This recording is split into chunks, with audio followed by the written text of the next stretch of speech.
લોકસભામાં વિપક્ષના નેતા અને કોંગ્રેસના રાષ્ટ્રીય નેતા રાહુલ ગાંધીએ સોશિયલ મીડિયા પ્લેટફોર્મ એક્સ પર પોસ્ટ કરી ગુજરાતમાં કાગળ પરની નશાબંધી પર તાક્યું છે નિશાન।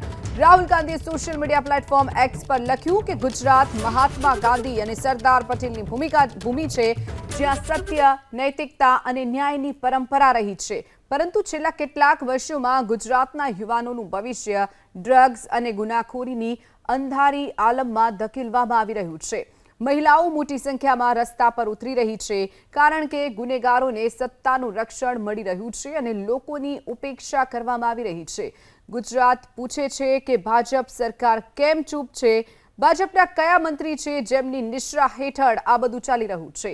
ગુજરાતના ગદ્દારોને કેમ બચાવવામાં આવી રહ્યા છે? આટલું જ નહીં, રાહુલે તો એવો પણ વાર કર્યો કે ગુજરાતમાં કોંગ્રેસની જનાક્રોશ યાત્રા ચાલી રહી છે। આ યાત્રા દરમિયાન લોકોએ અને તેમાં ખાસ કરીને મહિલાઓએ વારંવાર કહ્યું છે કે ગુજરાતમાં નશાખોરી વધી રહી છે, ગેરકાયદે દારૂ અને ગુનાખોરીને લીધે તેઓ અસુરક્ષિત અનુભવી રહી છે। યાત્રા દરમિયાન ખેડૂતોની પરિસ્થિતિનો મુદ્દો પણ સામે આવ્યો છે।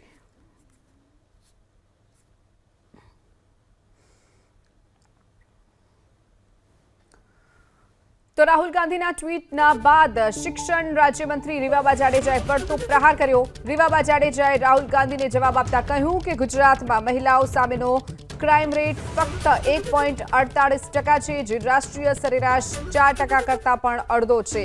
માતાઓ બહેનોની સુરક્ષામાં ગુજરાત પ્રથમ નંબરે રહ્યું છે અને આગળ પણ રહેશે તેવી પણ વાત રીવાબાએ કરી છે। તો 2027માં ગુજરાત ચૂંટણીમાં યાદ રાખજો, કોંગ્રેસ સિંગલ ડિજિટમાં સમાઈ રહી છે।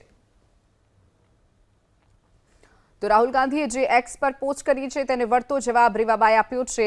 રીવાબાએ એમ લખ્યું કે મહિલાઓની સુરક્ષામાં ગુજરાત દેશમાં નંબર 1 પર છે।